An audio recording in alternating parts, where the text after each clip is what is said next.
Ano ang kahalagahan ng lie detector test? Mahalaga ito para malaman kung ang taong kausap natin ay naglalahad ng tamang impormasyon sa isang pangyayari. Kailan ba dapat gawin ang lie detector test? Ang simpleng sagot ay ginagamit ito kung wala ka ng ibang paraan na magamit para sa isang investigasyon. Reliable talaga ang lie detector test, polygraph test. Depende kung sinong agency ang gumagawa. Isang pamilya minasakar, yung misis pinatay ng tadtad na saksak kasama yung kanyang dalawang anak. Okay? And then, na-interview ko po yung mister. Sinabi niya na wala siyang kinalaman doon sa krimen. Bakit niya gagawin yon? Bakit niya papatayin yung kanyang nanay, ay kanyang misis at yung kanyang mga anak? Imamassacre niya. Hanggang sa yung mga police blanco, they don't know kung sino yung suspect.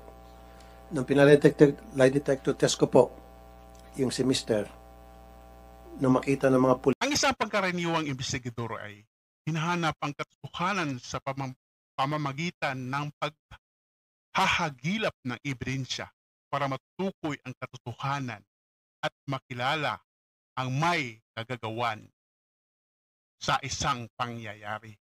Madalang pa sa hindi ang paggamit ng lie detector test.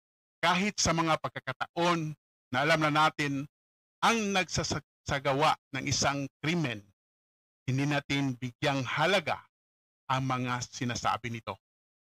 At hindi natin kailangang isailalim pa siya sa lie detector test. Kahit nga hayagang aamin ang isang tao sa nagawang kasalanan, ay di ito dapat gamiting ebidensya at sabihing lutas na ang isang kaso. Palagi nating tandaan na maraming pagkakataon na bumabaliktad ang isang akusado at ipawalang bisa ang kanyang mga pag-amin. Sa makatuwid, walang saysay sa investigasyon ang mga sasabihin ng akusado.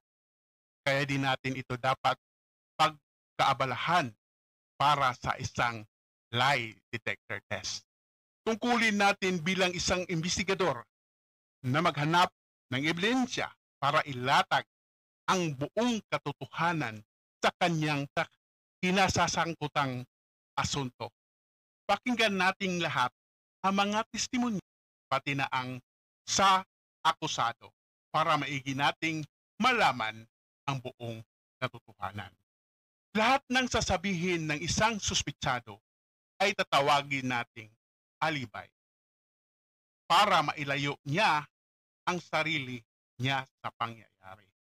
Itong alibay na to ay dapat nating pagtuunan ng pansin para lalong tumibay ang akusasyon laban sa kanya. Humanap pa ng ibang impormasyon o testimonya para mapawalang saysay ang kanyang sinasabi.